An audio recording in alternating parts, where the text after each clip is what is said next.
especially. Yeah, well, not talking about the it's over the business. Yes, it is. Okay, I guess we're going to get started. We're going to call to order the December 10th Miami County Plan Commission meeting. We're going to start out with a public hearing for the flood damage prevention ordinance. Does anybody have any comments or would like to speak about that? Okay, I guess we will close the public hearing for the flood damage prevention ordinance. We need a motion for that. We close the public hearing. Okay. Second that. All right. All those in favor? Aye. Okay. I'm gonna do the roll call. Tim Allwine, Dan Hunt, Here. Brad Fruth, Scarlett Graves, Here. Brent Palmer, Here. Fred Musselman, Here. Jamie Hopper, Here. Lynette Smith, here, Greg Wilkinson, Here. Courtney Schmidt. Here. Okay, has everyone had time to review the meetings or the minutes from the last meeting? Make a motion to approve minutes as presented. Second. All those in favor? Aye. Okay. Staff report?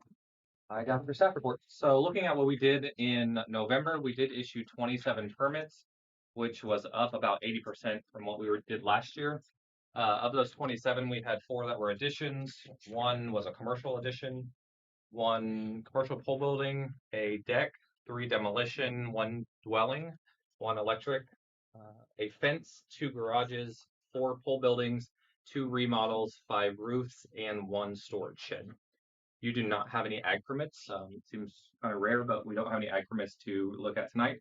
We did close out a permit, issued 9 split applications, and assigned 2 new addresses, and issued 3 stop work orders in November. So very busy month. We did bring in $8,286 from permits, which was a significant increase over last year.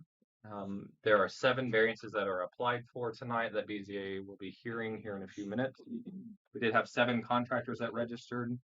Looking at the unsafe building side of things, we had 6 unsafe building complaints that were turned in. All 6 of those did turn into cases. And then I did not have a chance to issue any orders. Seems like unsafe building stuff is slowed. The ability to work on it has slowed down right now as we try to close out the year in.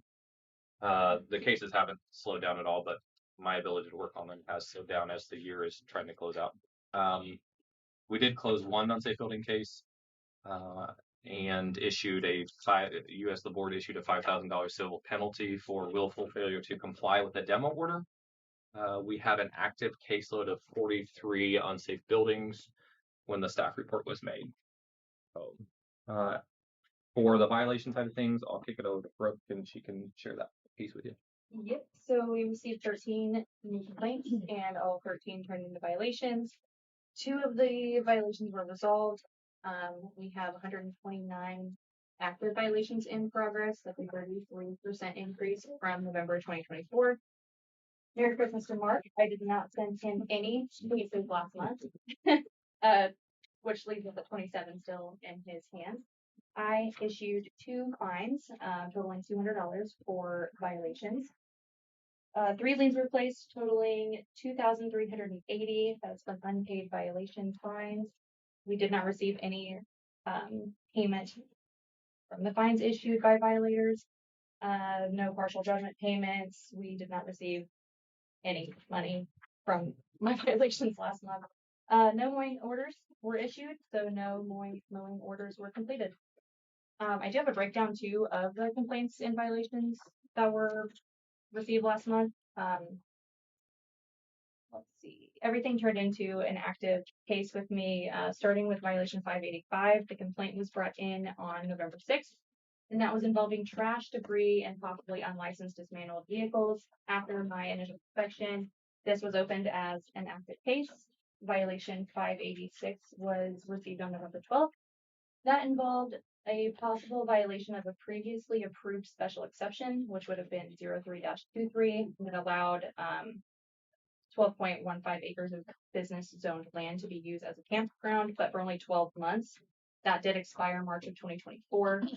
After my inspection, this one also became an active case. And the first notice was issued and mailed. After the property owner received the first notice, though, they did reach out and filed for a variance that BZA will be hearing next month. Violation 587 then came in on the 13th of November. The complainant was concerned that an RV might be being used as a dwelling. During my initial inspection, I noted a newly placed camper on the property with a U-Haul sitting in front of it. This property is currently on our unsafe building list as well, so this was opened as a new violation case. A notice has been mailed and I have not received any contact from the owner at this time. I received violation 588 on November 14th. This violation was originally submitted to the city of Peru and then it was forwarded to us. The complaint involved a shed possibly being used as a dwelling. Based on my initial inspection, a new case was opened and the first notice was issued and mailed. The homeowner did come into our office after receiving the first violation letter, and he gave Megan and myself permission to go out to his property and inspect the shed. Based on our inspection, we confirmed that it was only being used for storage, not as a residence. So this case was resolved, and unfortunately was the only case that I was able to resolve for November. Violation 589 came in on November 20th. The complaint involved a large amount of trash, debris, possible unlicensed and or dismantled vehicles, multiple campers suspected to be used as dwellings. After my initial inspection, this became an active case. Notice was issued and mailed, and I have not received any contact from the property owners. Violation 590 came into the office on November 21st regarding trash and debris on the property. It was confirmed to be a violation after my inspection, and the first notice was issued and mailed, and they have not made contact either. Lastly, violation 591 came in on November 24th involving unlicensed and dismantled vehicles.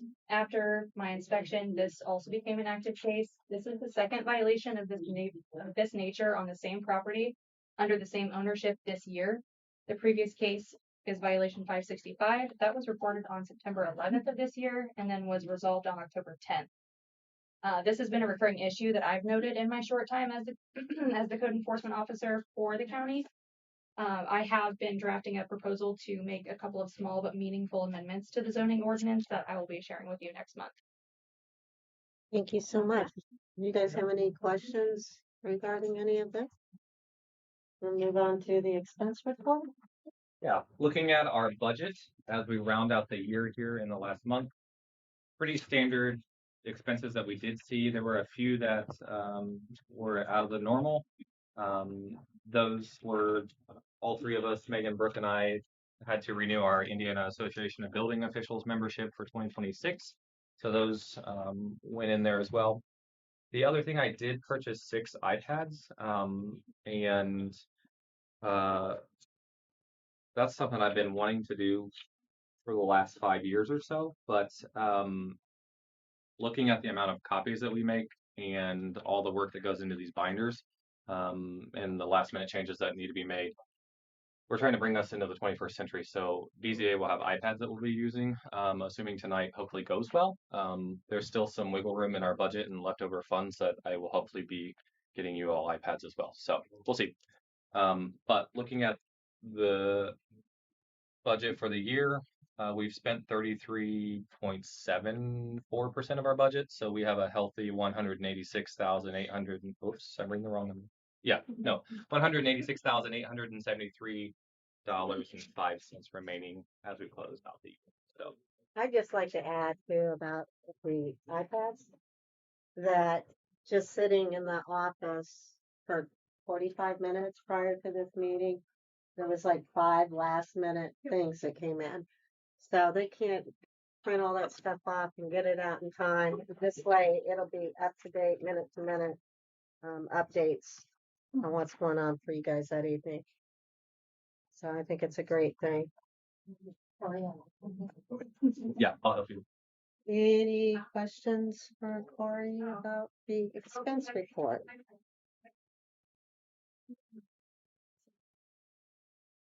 Okay, Any committee reports? I don't think so, because I'm on most of them. Do you or somebody want to give an update on that we had our first steering committee meeting? Yeah, we had the first steering committee for the Miami County Comprehensive Plan last Wednesday.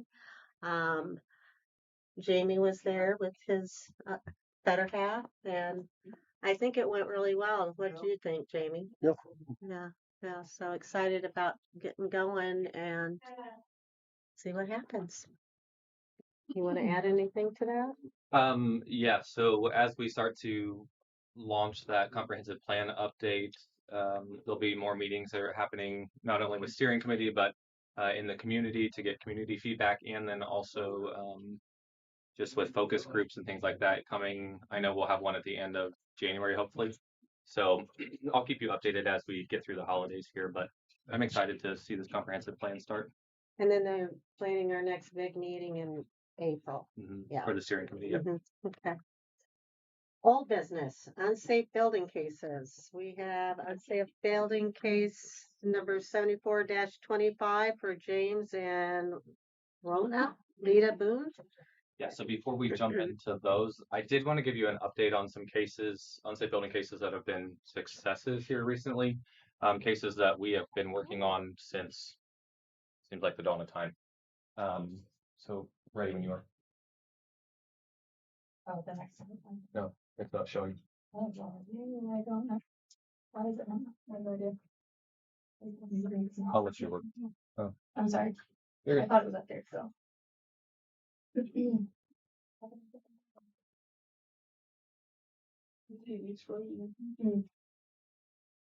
Yeah, because I've been clicking the buttons.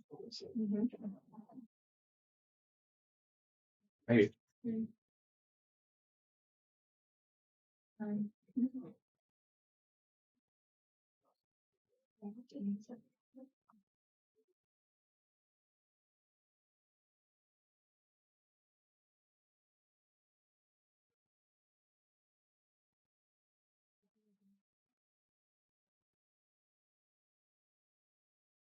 I hope this isn't foreshadowing for the iPads that are coming.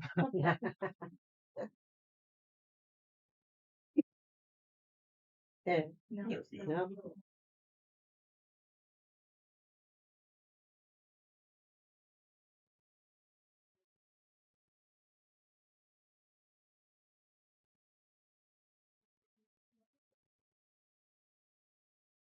Stand by due to technical difficulties. We'll be with you in just a moment.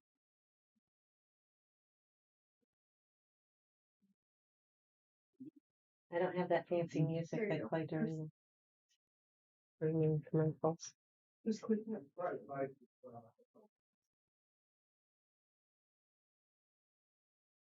Okay, while you're working on that, you might have to grab the cord.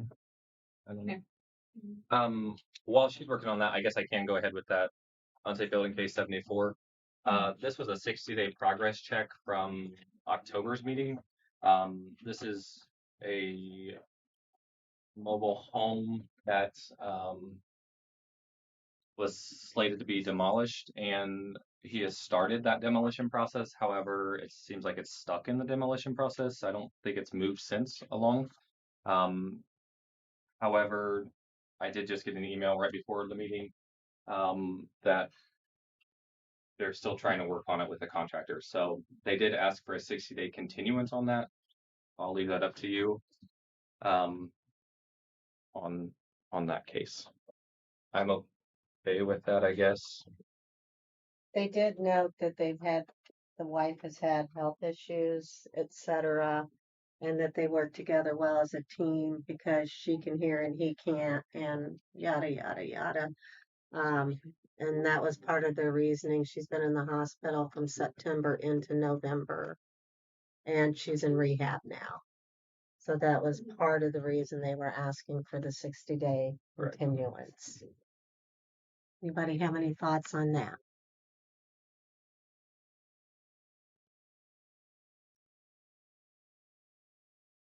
Who's is it? He just said the case number. Oh, sorry, it was James and Rona, Lita Boone. On the They're both on 218. both cases are on 218 under the same names. Yes. Yeah, they're like several houses.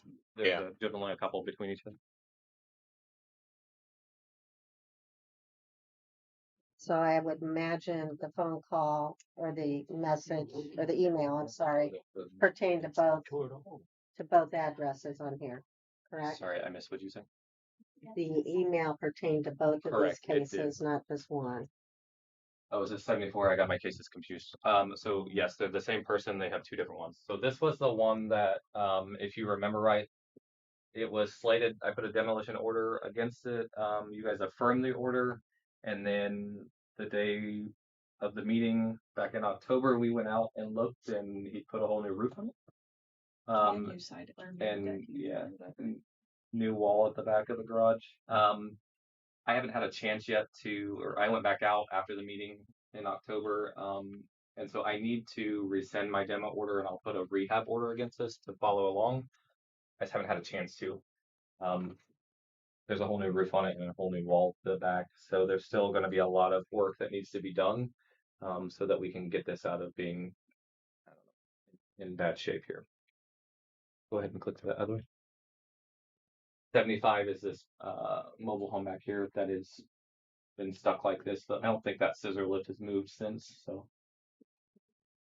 October. But they did ask on both cases for a 60-day continuance. Other options at this juncture? I mean, you always have the option to put a fine against them, a civil penalty if you find there's a willful failure to comply. Are they communicating? I have not heard from them since October. Yeah, since he Robert came, since Called he, today, but that was it. yeah, since he came into the office with his contractor to pull a permit, and her communicating today, no. So it's a contractor to demo or contractor for That was the rebuilding? contractor to remodel the other one.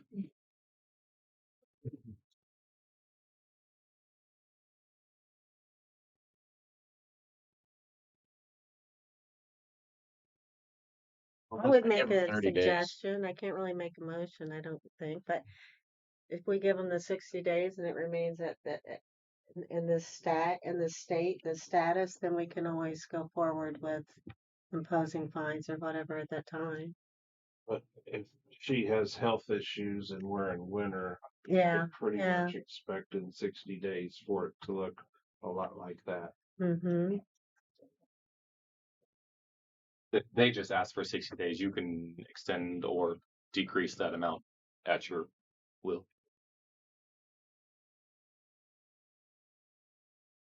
I think some sort of extension is warranted, as I haven't had a chance to fully put my effort towards these here in the last month. I was gonna say we're kind of behind on the ball too, so I would make a motion, we give them 90 days to have a report. I like that. Second. A second. All those in favor? Those opposed? Motion carries. Okay. Next one? No, that's both of That's them. both of them. Okay. And then you, New business, yeah, we have a new one. well, I think she's going to go back to the one that I was going to give you an update on first. Yep. Yeah, great. Okay, so we did go out, and the Denver Tavern, which I think we started working on, that was one of our very first cases, if not our first case. We went out today and it's completely leveled and cleaned up, so that's exciting to see. I know Denver Days will breathe a sigh of relief now that the rat hole is cleaned up, so that was exciting. Lots of work to get that one involved. So thanks, Mark, for your help on that. Commissioners too. And then when you're the other one, then this is the Town of Miami School. That was another very first one that we worked on. Oh, yeah. It just got leveled this week, except for this back half. But they're getting it cleaned up here as we go. So I know I had a lot of concerns from the fire department about this one as well. So it's nice to see that it's done. Absolutely. Is that the Wow. people, so the owners of that, are they the ones that came in a few months ago about wanting to turn it into the restaurant or whatever? Or not? No, Yeah, that was a yeah, different that one. They was were wanting to last buy it. year. They're looking to buy it. Okay. There's been a lot of big plans for that building. Yeah. So it gets confusing. So those are exciting to see that they're moving along. Any other old business? Not my own. And moving on to new business, we have unsafe building. Case 04-22 for Mark and Lacey Page of Miami, which I guess that's did it. Oh, that's my old one. That's why Okay. you took it. So that was new. Okay. We're up to this. There you go. Mm-hmm. Oh, okay. So for the recommendation of the floodplain or flood damage prevention ordinance, the commissioners, you guys looked at this back in October and passed it, and the commissioners passed it, and I sent it on to DNR, and they said we kind of changed too many things. So if you take a look here behind that resolution, you'll see everything that's in red that's struck out were items that we inadvertently changed that we didn't mean to. So we're just correcting so that we didn't change too many things.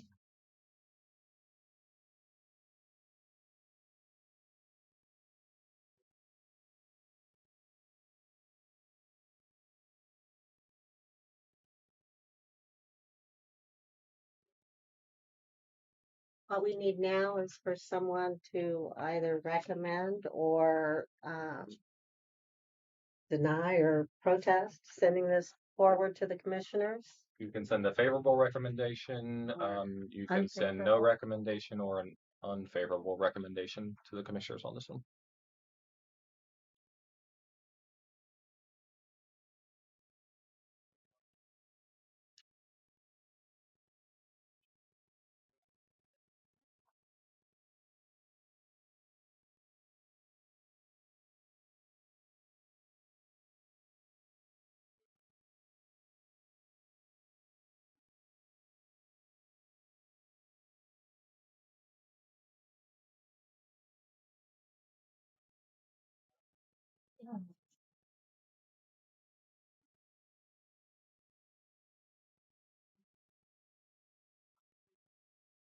These are all changes the DNR recommended. Yeah, these were passed down from FEMA and DNR. Guess I move that we make a favorable recommendation. I would second that. All in favor? Aye. Anyone opposed? Motion carries.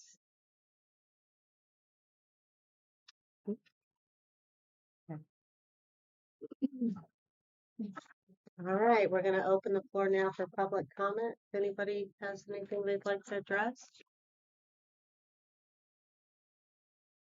Yes. Is it, can I talk? Yeah. Okay. Just state your name and address for the record, For those please. in this body, my name is Tony Hoffman and I live on US 31. And what I want to discuss tonight is a process that I've been working with Corey and the division, the DNR Division of Water in relation to the quarry that is adjacent from my property. So back in February, the quarry decided they wanted to move the earth berm that was originally there from the 1990s, which is about 150 yards from the Pike Creek waterway. And they pushed it within, I'd probably say 15 yards from the bank's edge. I contacted Corey and I contacted the DNR and I says, wait a minute, this to me has to be a direct violation. This is a floodplain. And if that berm is allowed to stay in its place, I potentially could get flooded out. Now, the existing floodplain that I reviewed with Corey is very accurate, but we don't know what's going to happen because of this berm. And I have great concern. So as we dug into it, the DNR, I was working with Kyle Peterson, who represents the DNR. He came out and did an inspection. And we found out that they didn't even have a permit. The permit that they had was expired. So since February of this year, they've been given that quarry all of the, what's the word I want to use? Extensions. In order for them to do a water, what was the survey? Do you remember the proper term for it? They had to submit. Hydraulic analysis. Thanks. This week, I received a letter from the DNR. Why I received it, I don't know. Corey received it. I don't know who else in Miami. Did you receive it? Okay, great. And they are going to approve that berm. And not only what they already have now, they're going to extend it. So the original berm is going to get moved all the way up to the waterway. So essentially, there's no release for any water because it comes down into a bottleneck, which I am the lowest spot in that area. And it naturally only has one way to go. And it's going to go east towards US 31. And so I've had multiple conversations with Corey, and I found out by talking to the DNR, there's nothing that I can do or say that's going to change their mind. They decided to go ahead with this. And here's my thought. So as I talked to Corey, he made the comment that we have an ordinance that there's no blasting or drilling or excavation within 1,000 feet of a dwelling. And as they've measured it on the computer, they've already exceeded that to my property. So here's my thought to this body. To me, it's real simple. The county needs to stand up and hold firm, regardless of what the DNR approved. And the only way that we can do this through this administrative review, we need to appeal it. And I need this body to work with us to appeal this. To me, if you're already within that 1,000-foot zone, a county ordinance that needs to be upheld, the berm is irrelevant. They need to tell Heidelberg, remove the berm, put it back to its existing location, and stop the blasting any farther east. That's my proposal to this body. That's what I need this body to do. Because the DNR is not working on behalf of the residents that live along that Pike Creek corridor or that floodplain. The only people that can do it is this county. That's what I'm asking. Thank you. Any questions? Well, I will say, just to add on to that, yeah, we only have 18 days, I believe it is, from the time that letter was given to us or the decision Which to was appeal. 2nd of December. Yeah, to appeal that decision. So,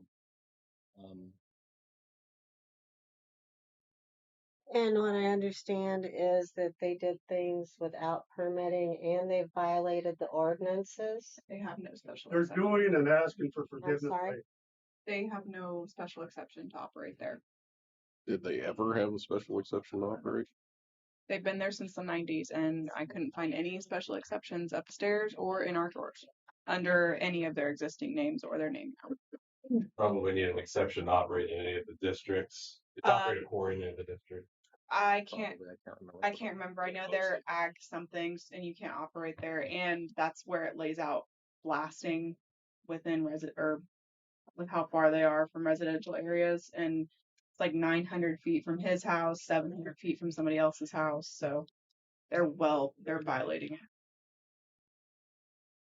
Well, it shouldn't be allowed and it should be stopped. Mhm. And whatever we could do, I would be in favor of putting a halt to this. Absolutely.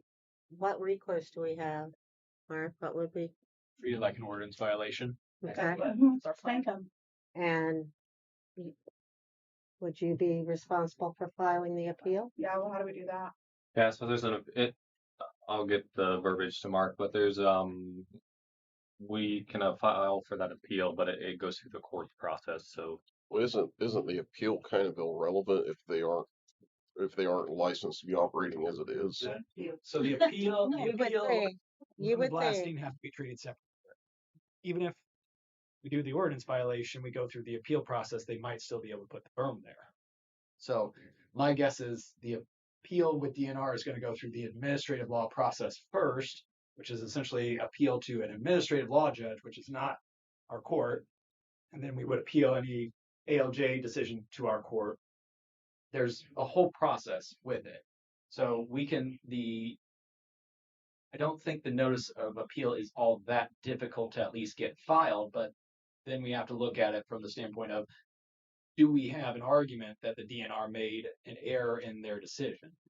They're going to have their survey and their engineer and their hydraulic study, and so we have to come up with some reason why all that's wrong, other than just we don't want to cause him to potentially flood. And while I absolutely feel for you, that may not hold. Even if you have an Ordinance? that says they can't blast within They 1,000. can't operate there at all. But they're No, two separate. We have an ordinance on how they can use the land for the blasting. That's separate than essentially the flood damage ordinance, completely different. We have to look at them separately. So even if we can stop the blasting, we may be not able to stop the burn. But Separate. my understanding is the berm is there so they can blast. So if they can't blast there, they don't need the berm. Right. If they Correct? so That doesn't But mean didn't they I would hear remove you the berm. Yeah. But they never asked for permitting to put Yeah, that berm they there. never asked permission to put it there. Does the berm itself need a permit? That's what we're working through right has to now. have approval because through the special exception, they can't do anything. No. Mm. Wait. The berm has to be permitted. It had to be permitted with the state Okay. first before I could issue my local floodplain permit. And they never did that. They're in the they were emailing me this week as well. It sounds like they're in the process of filing for that local floodplain permit. The DNR does have a process to do after the fact permits. It happens more regularly than it should. So even though they didn't do it at first, they can go through the process and still get a permit. We can't just say you didn't do it to start, you can't do it ever. That's the DNR's call. And then, I don't know what all changed through the years. In the 1990s, when they initially started affecting I don't want to say floodplain, but lowland area, I called the Corps of Engineers out of Louisville, Kentucky. And that's what was recommended me to have that conversation. And so I thought, wow, I'll do the same thing again. Because these people, it's obvious, they're just doing what they want to do. And Louisville wouldn't take it up. And I ended up going through the DNR Division of Water. Now, how often they're coming out there inspecting, I don't know. I know that in the writings of this letter, they said that they're going to have up to 7 release points along that berm. Well, what is the purpose of the berm if you have to put in release points in order for that water to have somewhere to go other than east? The whole point I'm trying to make to this body is there's no reason that we should allow to put a berm that close to Pipe Creek, that waterway. We know, based on Miami County's floodplain, that whole area is floodplain. Why are we allowing them to encroach any closer to that body of water? And It's insane. he also brought up a good point earlier today when he was in the office and he's like, why is that berm there to begin with if they're not even allowed to blast that close at all and they're not permitted to be there to run that business? That's the other point he was getting at that I don't think was clear. So I just don't want this body to get caught up in apples and oranges here, because one is put there for the purpose of the other. And if you're not allowed to blast, you have no reason to put that berm there. You had no reason to excavate in the first place. They went through the DNR division, the state division, but who has talked to the county? Has Heidelberg ever talked to the county to find out what their ordinances are? They're doing what they want to do. The state's handed it to them, and here we are. If we don't deal with this in this 18-day period, they're going to continue on, because they're going to come to you guys and they're probably going to ask for an exception. Because they're going to talk to you about how much money they spend for this hydraulic plan, et cetera, et cetera. And I'm asking this body not to give in to something that should have never happened, because they just decided to do this on their own and ask for forgiveness later. Because once all that is excavated out, all you got is a big hole in the ground. That's what we got to look at next to Pipe Creek.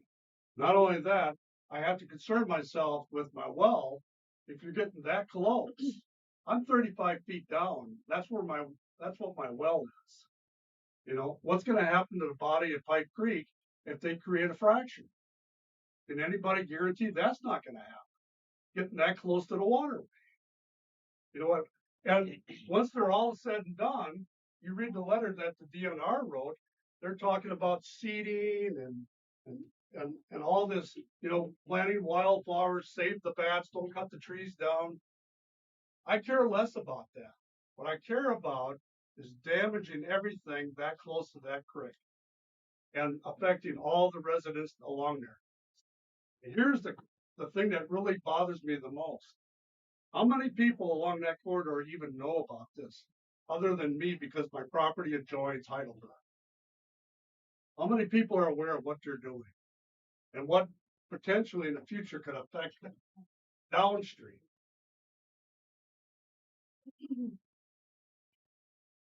I think this body just needs to look into this and take a deeper dive of what the state's doing versus what the county's doing. Thank you. Anything else? Sorry, did I miss anything? Nope. Been a long process Very long. and frustrating.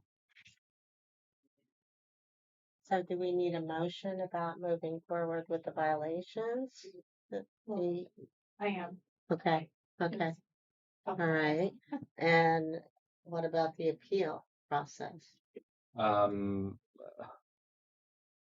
get that over to Mark, but again, like he said, we've got to see if there's even an argument of something that they've done potentially wrong or that would warrant the decision being overturned.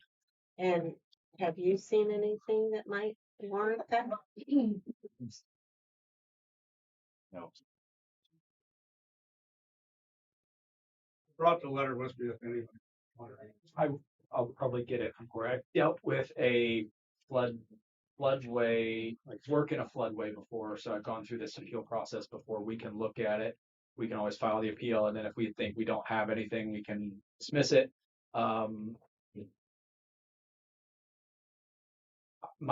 Just generally, my hopes are not good because the DNR is going to look at the studies and engineering and say, this is okay. They're going to have a reason, not just, oh, they filed things. Let's do it. So we have the uphill battle if we appeal, but if the consensus is we want to at least try, we can at least file the appeal, meet our deadline, and then go from there. They only removed a portion of the berm so far. The advantage really is in the county's favor if we stand up to them, because they started on as you look at the quarry, it would be the southeast corner, which is the closest to me. Okay. My property sits here on 31, Pipe Creek. Here's the quarry. Okay. So they've removed a portion of the berm, which wraps all the way around, goes around the corner. But the existing berm is still there, except for that small area. The berm before they moved it is still there. Yes. Okay. Which was approved by Louisville back in the 90s. And so if we hold that ordinance, like we discussed, if we hold on to that ordinance, says you're not blasting any closer, there's no purpose for them to expend all the money to move that any closer to the creek. It might take a while to get rid of that berm that they put there, but at least if you halt them, because the intent is to get to that aggregate, which is, you're talking maybe 50 to 75 yards worth of coming before they have to stop, because they run out of room. There's no place for them to go except into the creek. Are there any cons to placing the appeal? To give more time? Just the expense that it would take. That's about it.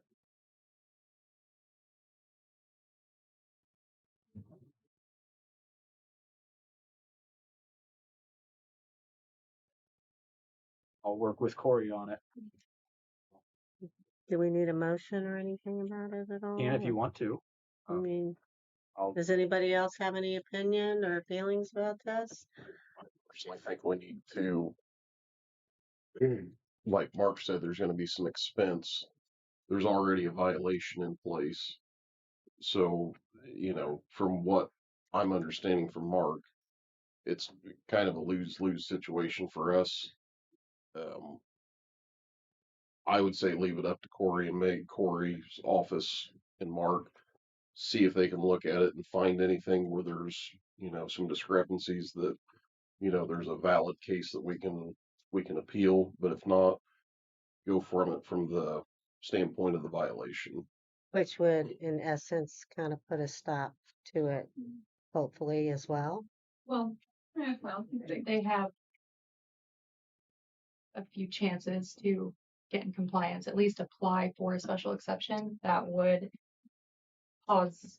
And that would come before the BZA. They still It's have just like a variance. they still have a cease and desist, I think, from when Corey issued it. So they really shouldn't even be. So they violated the cease and desist. Cease and desist was involving the burn, Yeah. construction of the burn. Cease and desist did not cover Right. at that point the blasting because that was not something that was happening. I don't think at that point. Okay. It was the blasting came right after. Any other thoughts? I make a motion to leave it to Corey and Mark's discretion as to whether or not to file the appeal. Second. All those in favor? Aye. Anyone opposed? Motion carries. Anything else? Any other comments? Can I get a motion to adjourn? Fully done.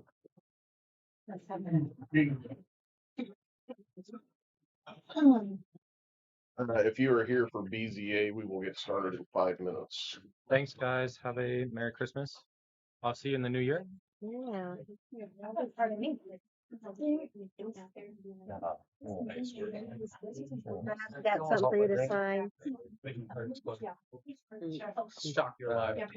This is Jamie and So quick, it's not really even worth your time. You might as well jump on Fred? BZA and I got something for you to sign. really. It doesn't matter if you that don't up, like Lisa. to. You're welcome. You're welcome. Merry Christmas. Yeah. Let us know. I will.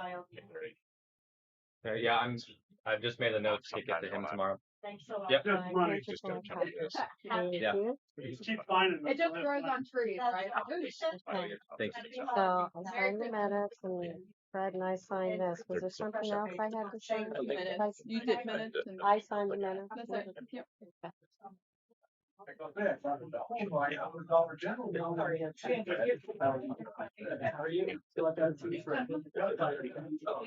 Space for that. Okay.